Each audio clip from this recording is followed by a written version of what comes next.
gitu. Kadang makanya jaran budak ya buyar. Oleh karena buyar maka sanggar-sanggar perlu melestarikan kembali dan mengangkat kembali jaran budak. Tidak dalam persoalan laku atau tidak laku, tapi bagaimana budaya kita ini tetap lestari. Sangat diperlukan di dalam proses akademika, di mana mahasiswa itu saatnya untuk mencari, menemukan, kemudian melakukan di dalam proses kreatif sebagai pengalaman kesenian untuk menuju kehidupan ke depan.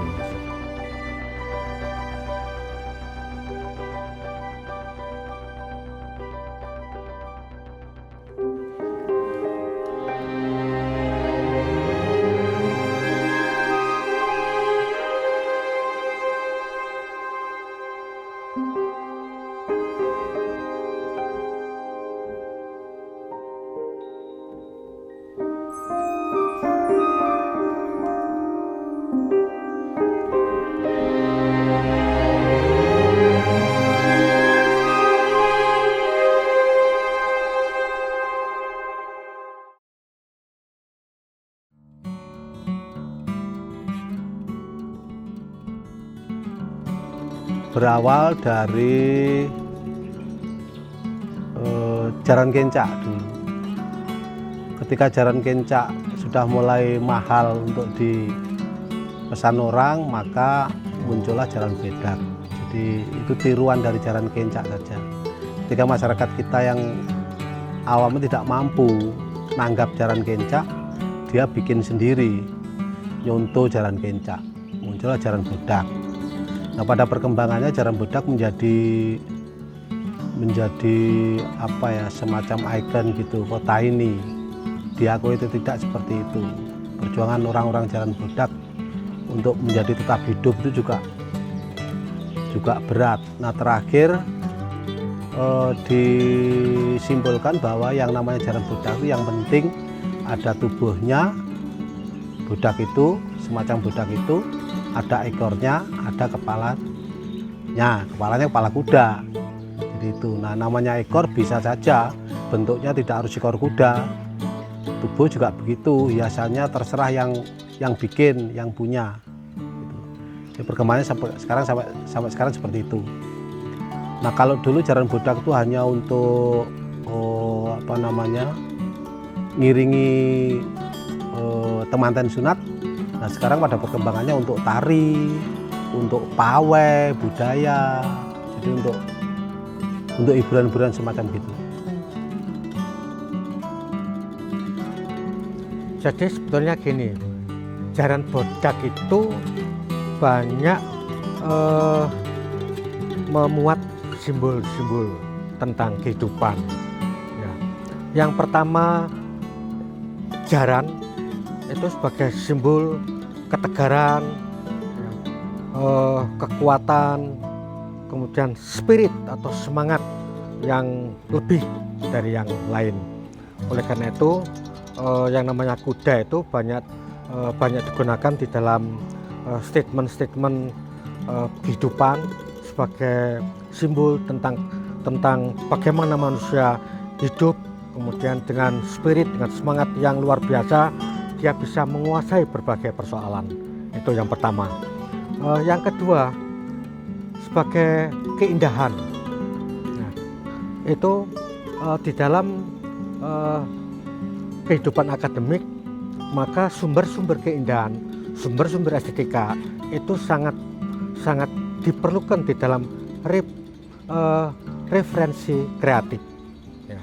Karena referensi kreatif itu di samping datangnya dari catatan-catatan referensi, itu juga sangat banyak di dalam bentuk-bentuk karya seni.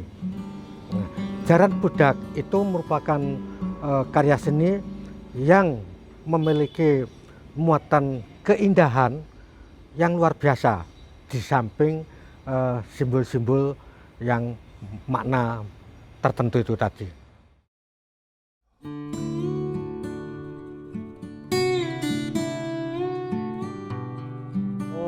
Pada dasarnya jaran bodak biasanya bersama rerere, kesenian berikutnya itu rerere.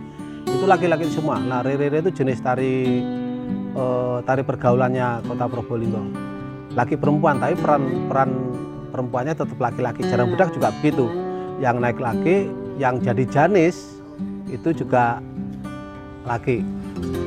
Maka pada pertunjukan yang lain dibutuhkanlah warna lain.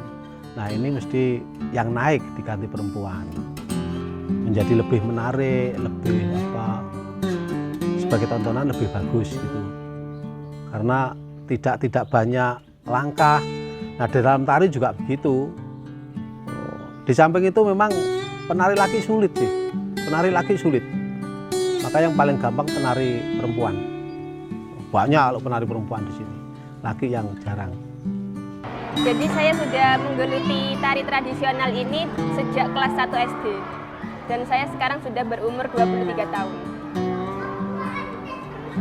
Ya, jadi kan jaran bodak itu berasal dari bahasa Jawa atau Madura. Jaran itu kan merupakan kuda dan bodak itu merupakan wadah.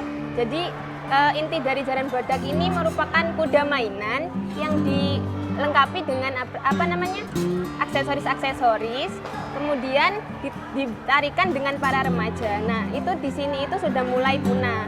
Jadi kita itu di sini mengembangkan lagi gimana caranya agar jaran bodak itu tidak punah dan dilestarikan lagi oleh kalangan remaja saat ini.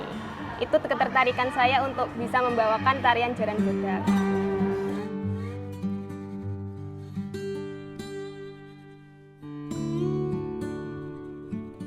Mungkin kesulitannya yang pertama itu dari jaran bodaknya sendiri. Jadi kan kita menari dengan properti yang seperti itu, jadi propertinya itu kita menyesuaikan dengan kenyamanan penari. Yang awalnya menggunakan spon hati, kemudian lama-kelamaan kita menggunakan kawat itu karena menyesuaikan juga dengan badan penari. Kalau untuk kesulitannya, gimana kita itu harus bisa memposisikan badan dari loncat atau dari berdiri itu ke bawah, langsung ke posisi bawah. Nah, itu yang merupakan kesulitan dari menarikan jaran bodak ini. Kemudian kan ini menggunakan properti jaran gitu ya. Jadi pada saat akan melepas propertinya, nah itu kadang kesulitan gimana kita itu harus bisa bersama-sama membuka atau memasang jaran pada saat menarikannya itu. Untuk saya sendiri sih mungkin kesenangan dan juga kebanggaan, karena dengan menari jaran bodak ini kita juga bisa memperkenalkan tidak hanya di Probolinggo, tapi mungkin juga di luar kota. Di Probolinggo ini kita punya jaran bodak yang mungkin berbeda dari yang lain. Jadi kita juga bisa bangga memperkenalkan jaran bodak kita sendiri dan juga kita senang menarikannya seperti itu. Lebih mencintai apa yang ada di daerahnya sendiri dengan membawakan kesenian tari jaran bodak ini. Sebelum kita bisa membawakan tari itu, kita harus punya niatan dari dalam diri kita sendiri.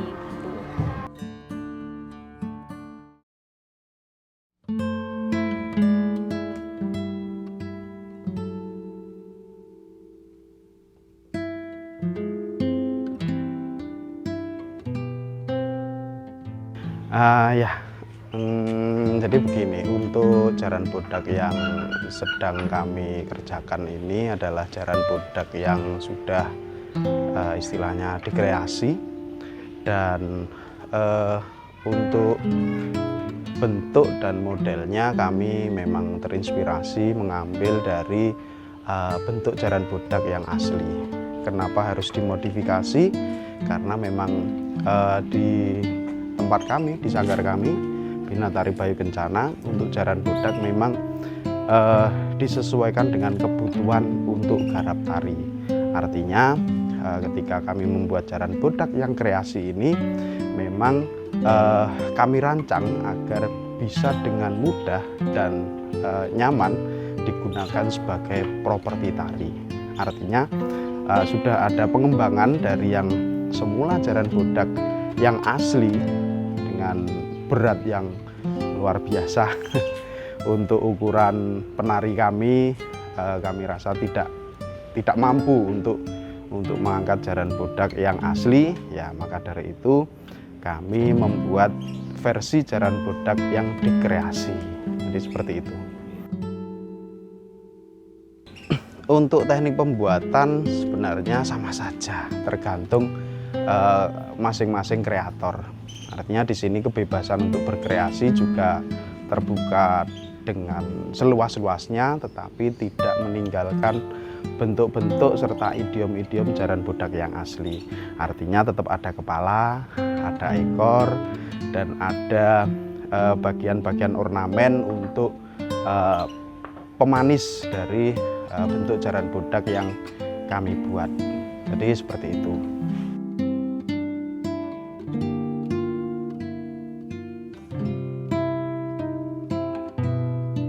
Oke, untuk pemilihan jaran bodak karena pertimbangan kami adalah bobot dan kenyamanan ketika digunakan pada saat menjadi properti tari, maka kami memilih bahan yang memang secara bobot itu ringan. Termasuk kami menggunakan styrofoam untuk bahan kepala yang sebelumnya untuk jaran bodak asli menggunakan kayu. Terus kemudian untuk badan, kalau sebelumnya menggunakan bodak atau keranjang yang terbuat dari bambu atau anyaman rotan, kami menggunakan kerangka pipa paralon. Menggunakan pipa paralon setengah dim, ya, membutuhkan 2 lonjor untuk 1 kerangkanya. Terus untuk kebutuhannya adalah sesuai dengan kebutuhan tari istilahnya. Untuk pembuatannya lekukan atau diameter ini diisi pasir, paralon ini diisi pasir supaya lekukannya bulat, tidak pencos istilahnya, lalu bentuknya juga bagus sesuai dengan paralon aslinya. Untuk pemilihan warna, kami memang mencoba untuk mengkreasikan. Sebenarnya kalau dikaitkan dengan filosofi, ya bisa-bisa saja. Artinya warna merah mewakili semangat atau keberanian, warna putih mewakili kesucian, tapi itu sebenarnya bebas saja. Jadi pertimbangan kami adalah menarik secara visual dan kami sesuaikan dengan komposisi busana dan kostum yang digunakan. Untuk yang saat ini kami buat, kami menggunakan warna dominan putih. Nah, jadi melambangkan kesucian seperti itu. Oh, yang pertama dilakukan pelestarian itu ya pengkondisian jaran bodak sebagai hias, sebagai ragam hias ya. Jadi dibuat hiasan, lalu jaran bodak dibuat tarian. Sekarang ini sudah ada tari jaran bodak untuk TK, usia TK ya, bukan untuk TK, untuk usia SD, usia SMP. Selebihnya adalah karya-karya baru seperti yang jaran bodak Karpan kemarin itu sudah kelompok SMA ke atas, bukan SMP. Kalau SMP ada tari-tari paket itu. Jadi Sanggar berusaha jaran bodak ini menjadi tetap ada lewat karya tari paket. Untuk TK ada, untuk SD ada, untuk SMA ada, untuk SMP ada. Kalau SMA ke atas sudah karya-karya yang nyentil-nyentil persoalan sosial. Lokal jaran bodak dari Kota Probolinggo, untuk pelestarian kita prioritaskan kepada generasi muda, khususnya untuk anak-anak pelajar. Jadi dari anak-anak pelajar itu kita laksanakan kegiatan yaitu membuat jaran bodak dari tingkat SD, SMP, kemudian juga umum. Kemudian kita kegiatan pengenalan jaran bodak yang jaran bodak ini ditaruh di museum. Jadi di tingkat SD kita jadwal, kemudian tingkat SMP kita jadwal, kita perkenalkan jaran bodak di museum. Kemudian ada lagi kegiatan yaitu membuat deskripsi jaran bodak, itu juga dilombakan. Kemudian selanjutnya untuk pelestarian juga ada kegiatan menggambar. Nah, menggambar ini termasuk Jaran Bodak juga karena temanya menggambar koleksi museum. Tapi juga banyak yang menggambar tentang Jaran Bodak. Kemudian untuk yang di masyarakat kita adakan pembinaan. Jadi sanggar-sanggar yang ada di masyarakat kita bina. Kita khususnya untuk saat ini kan ada pandemi. Jadi untuk sanggar-sanggar itu kita bina supaya dia bisa mempromosikan dirinya dengan virtual. Selain itu juga kita tampilkan secara virtual secara bersamaan Jaran Bodak itu. Kemudian selanjutnya yang sekolahan yaitu kita laksanakan supaya kesenian Jaran Bodak menjadi ekstra kulikuler di tiap-tiap sekolahan.